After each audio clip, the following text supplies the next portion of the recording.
सहितं नमामि तं शङ्करं भक्तहितं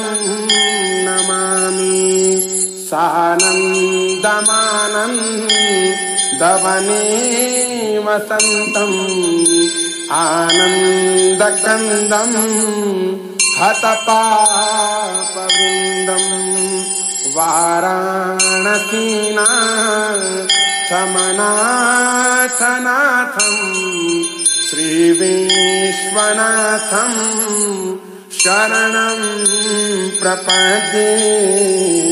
श्रीविश्वनाथं शरणं प्रपद्ये इलापुरे रम्यविशालकेऽस्मिन्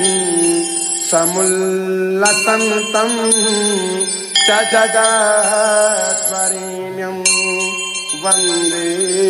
महोदारतरस्वभावं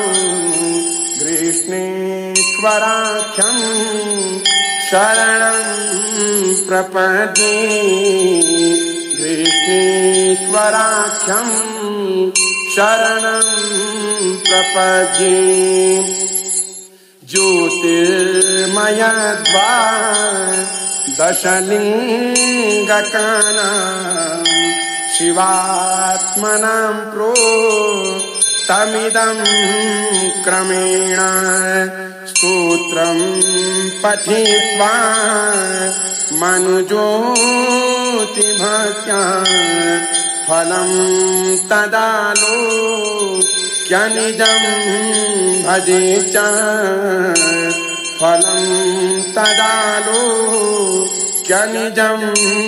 भजे च कृतेन अनेन अद्य दिने द्वादश ज्योतिर्लिङ्गस्तोत्रपाठाख्येन कर्मणा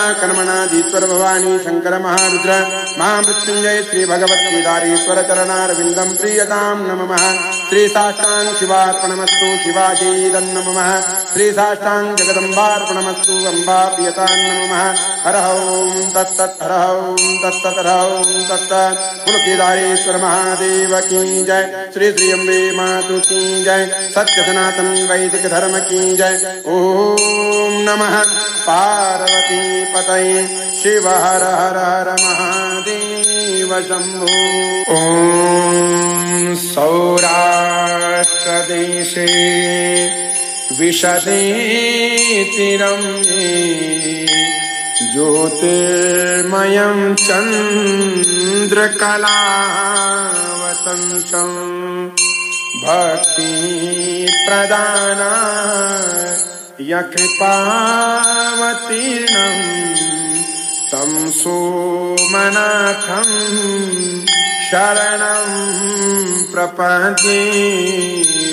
तं सोमनाथं शरणं प्रपद्ये श्रीशैलशृङ्गे विबुधातिसङ्गे तुलाद्रितुङ्गे विमुदावसन्तं तमर्जुनं मल्लिकपूर्वमेकं नमामि संसारसमुद्रसेतुं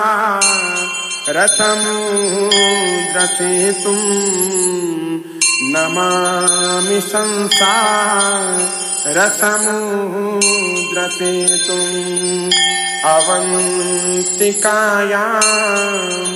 विहितावतारं मुक्तिप्रदानाय च सज्जनानाम् अकालमृत्यो परिरक्षणार्थं वन्दे महाकालमहासुरेशं वन्दे महाकालमहासुरेशं कावेरिकानर्मदयोपवेशम्